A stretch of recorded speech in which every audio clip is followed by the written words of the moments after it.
Mom to-do list seems never-ending. Balancing all of those to-dos and personal ambitions, that can be really difficult, which raises the question on the table now. Is blending babies and business pursuits possible?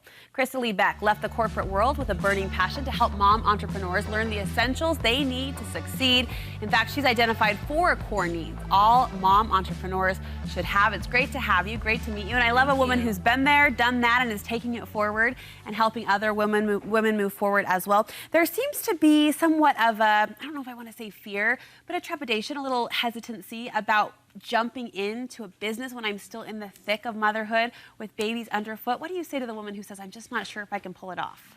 Well, you know, it really depends on what you want to do. And if someone has a desire to create her own ladder, as I like to say, instead of climbing a corporate ladder, or maybe being completely committed to stay-at-home mom, play-at-home mom, there's this third option that can fit your family if it's something you want to do. I think a lot of women will hang on to that third option, the idea of that third option, because they are so creative and have so many wonderful ideas kind of cycling in their brains. You have identified these 4 core needs. And if we really implement these, is that one of the keys to being successful at the balance, at the dance? Yes, yes. And you know, it really is possible to have your business revolve around your kids and not leave them out. The first core need you say is money. Financial consideration is of course top of the list when you're trying to decide if this business pursuit is right for you.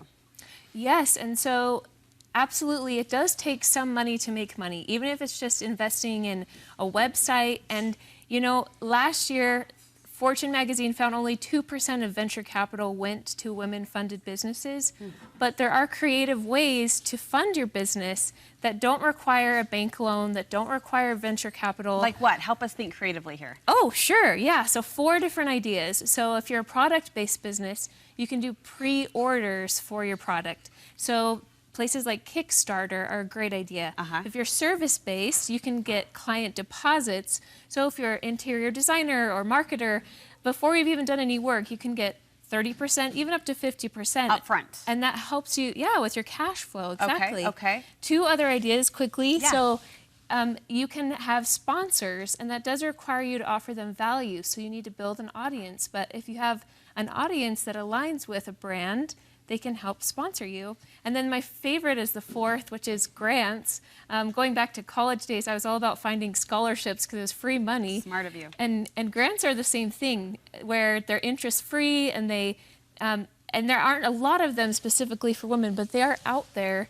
And we've created one at the Mama Ladder called the High Five Grant, just for moms. So you're helping moms with that financial step. Yes. Nice, wonderful of you to do. The second core need you've identified is time. And I have to say, as I talk to a lot of my creatively charged friends who are branching out and trying a business venture all their own, time is where the struggle is. Trying to decide how to divide up my day and, you know, serve both masters, so to speak.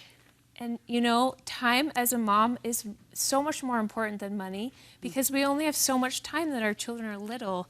And so what I like to teach moms is that in order to multiply your business and reach some of those big goals, you really need to multiply yourself with a team.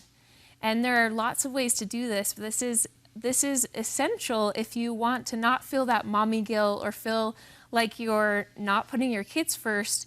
It's being able to maximize the time that you do have by having other people help you. So resources, a village to step in and help you fill those time gaps, those minute moments. Yes. So instead of thinking solopreneur, thinking more business owner and building a team. I like that concept. Mentors are really important. That taps into that team mentality that you were just speaking to. You say every good mom entrepreneur needs great mentors behind her. Absolutely. And the reason is we just don't know everything. And so when we bring in someone who has more experience, we shorten our time frames. So an example for me, I had a mentor who told me, I've been a freelance writer for a while, and I was trying to think of how to scale myself. And he said, why don't you be the managing editor and have a team of writers?